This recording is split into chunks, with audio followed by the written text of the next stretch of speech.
Okay, mga putang inan to. Una na lahat, nananawagan muna ako sa lahat ng tropa kong hold-upper dyan. Tandaan nyo yung mukhang to. Mayaman to, hold-upin nyo, walang palagyan. Guwapo lang yan, walang bayag yan. Yo! Anong akala mo? Pag nagsuot ng ganyan ng rapper, nakakamangha? Gago, mukha kang bossing sa call center na bakla!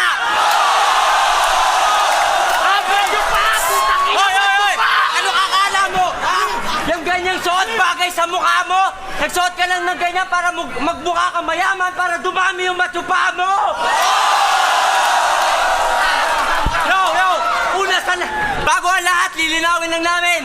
Baka 6 minutes yung round nyo, ha? Ang ina nyo, pag 6 minutes ko. Ang ina mo, oy. Okay, o, gera na. Gera na, okay. O, putang ina mo, Abra, sumuko ka na.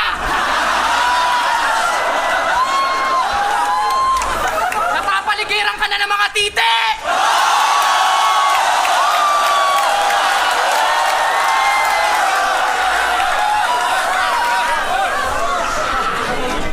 Team LA, ang self-proclaimed hari ng tugma at isang nagmumulti na bakla, bibigandang hari ng tugma. Congrats, tol. Lupit naman ang katandem mo. Kano na lang pera mo? Isang mayaman na gustong sumikat. Sikat na gustong yumaman. Give and take.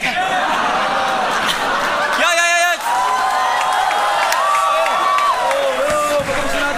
Alam niyo ba kung paano sila maggamitan sa likod ng camera? Paano? Ganito, si Abra nahuli ni Lon, ninatamad magsulat. Hoy, putang ina mo, Abra Chupa, sumulat ka naman! Saba.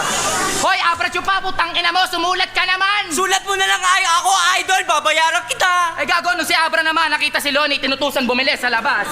Idol, bilhin mo naman ako ng foundation, yung kulay puti. Okay lang, Abra, sige ba, basta sa akin sukle.